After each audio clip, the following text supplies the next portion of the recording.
Kahit naman Baste, we prepare on Baste since nag-break kami.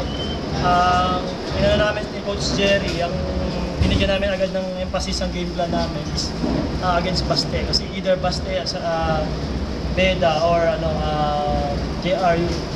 So tama naman yung na-hit namin. Yung game plan namin is eksakto na sa Baste. Ano yung game plan?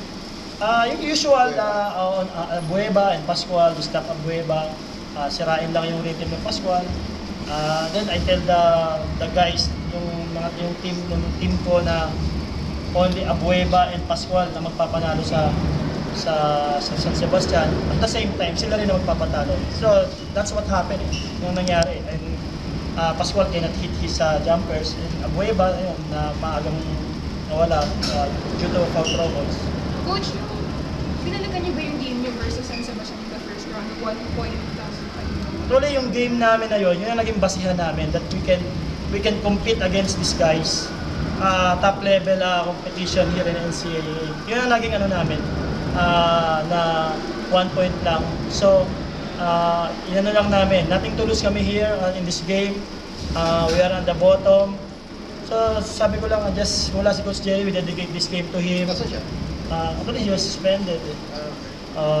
And then, sabi ko lang, just play full confidence. If you take the shot, take the shot. Just play the defense. Play defense lang. Coach Andy, sabi mo kay IG King IG King, he's back. He's back na. That's yung aming parang missing link namin sa number 2 position.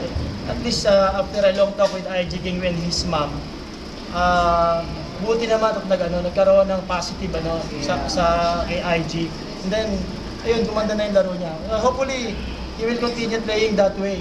Na-expect din ng mother niya and Abby King and also the coaching staff na he is the ino-groom namin after Turalba nung sa number 2 spot. So, ako naman, continue lang namin sa kanya na huwag magtamad sa ensayo. Minsan kasi may tendency siya gano'n. Coach, paano yung adjustments niyo without Morata and Kasayak na talaga nag-deliver sa inyo? Actually, mahirap talaga na wala talaga, mahirap ang amin. We are just replacing Tayong Tong and Chong. And Chong, unfortunately, got for trouble right away in the first quarter. So, nagtaga na lang kami kay Joko and then our coaching staff. Pinakausap lang namin siya na Joko, you need to deliver kasi the past few games mababa ang laro mo. This time, kailangan mo mag-step up.